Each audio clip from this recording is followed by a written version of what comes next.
Hello, আমি doctor Sanjay Barua, consultant orthopaedic surgeon. আজকে আমি আপনাদেরকে একটা টিপিক্যাল ডিজিজের ব্যাপারে বলবো, যেটার নাম হচ্ছে ডিকিউ। আপনারা অনেক সময় ফিল করেন যে আপনাদের রিস্টের এই পোর্শনটা পেন হয় যখন কিছু মোচড়ানো জিনিস করছেন, সেই কাপড় মোছানো হোক বা টুইস্টিং কোনো কিছু চাবি ঘোরানো হোক বা কোনো ট্যাবে কাজ, ফোনে কাজ, তখন আপনাদের এই জায়গাটাতে পেন হচ্ছে। ইভেন কম্পিউটার চালানোর সময় পেন হচ্ছে, কোনো ভারী জিনিস তুললে পেন হচ্ছে। তো এখানে দুটো লিগামেন্ট থাকে, একটা abductor pollicis longus, extensor pollicis brevis. সেই টেন্ডন দুটোকে ঘিরে একটা চাদর থাকে, tendon sheet.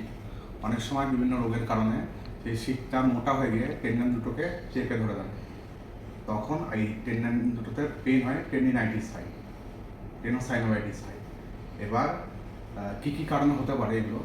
Repeated micro trauma, ছোটো ছোটো ট্রমার কারণে এটা হতে পারে, রিউমাটয়েড আর্থারাইটিসের কারণে হতে পারে, অনেকের সুগার, থাইরয়েড এসব থাকলেও হতে পারে। এবার এর ম্যানেজমেন্ট কী করে ডায়াগনোসিস করুন? প্রথমত ফিঙ্কেলস্টাইন টেস্ট বলে একটা ক্লিনিক্যাল ডায়াগনোসিসের পদ্ধতি আছে। বুড়ো আঙুলটা এভাবে করে যদি হাত সোজা রেখে নিচে করা যায়, তাহলে এখানটা প্রচুর পেন হয়। যদি পেনটা হচ্ছে মানে আপনার রোগটা আছে। অনেক ক্ষেত্রে ইউএসজিতে ধরা পড়ে, কিছু কিছু ক্ষেত্রে ক্লিনিক্যালেও ধরা পড়ে। এরকমই ধরনের অন্যান্য রোগও আছে, যেমন ইন্টারসেকশন সিনড্রোম হতে পারে, ইনফেকশন হতে পারে। সেই সব ক্ষেত্রেও সিমিলার টাইপের দেখা যায়। ফিঙ্কেলস্টাইন টেস্ট এই দিকের ক্ষেত্রে পজিটিভ আছে।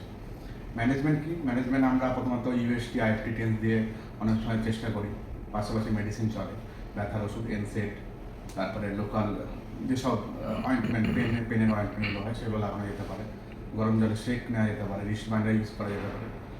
তারপরে যদি ঠিক না হয়, আমরা লোকাল স্টেরয়েড, ট্রান্সিলন, লোকাল অ্যানাস্থেসিসের সঙ্গে মিশিয়ে অনেক সময় অ্যাপ্লাই করি।